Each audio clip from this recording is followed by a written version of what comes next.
Okay, shout out. Shout out kay Bornok.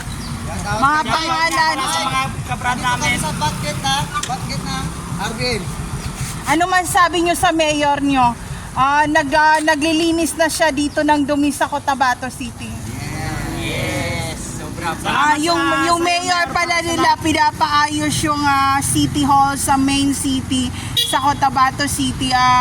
Congratulations Mayor, kung ano man ang sana maayos ang inyong kumbaga taon dito sa Cotabato City, Mindanao. So shout out, ano gusto niyo sabihin sa mayor nyo? Mayor natin, si Cruz Matabalaw. Okay, sige, sino pa gusto mag-comment sa mayor para makarating lahat to? Yan ang tunay na mayor para sa lahat. Saan ba nag-aral si Bruce? Ng elementary, high school, and college. Yun ang question. Hindi ko pa alam yan. Yun na kailangan nating alamin. Ano sa tingin nyo? Mahulaan nyo? Hindi Yun, ba, yan hindi ba, Pero kung boys, magre-research ako, malalaman natin Oh, yun, i-research natin. So ito, Mayor, ito ang dare namin sa'yo. Pwede mong sabihin sa media dito sa Cotabato City kung saan ka nag-elementary, high school, and college.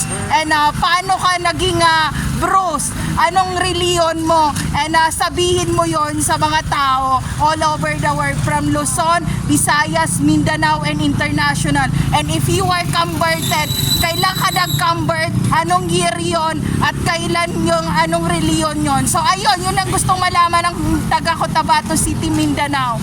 So ano pang gusto yung sabihin sa mayor? Wala na po yan. Okay na yung masabi namin na the best. Ngayon, sa basket, Cruz Matabalaw para sa lahat.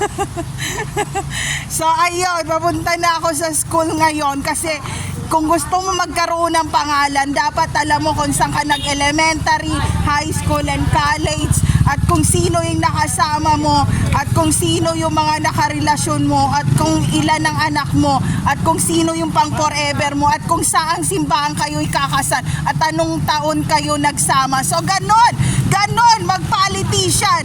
Kaya ngayon,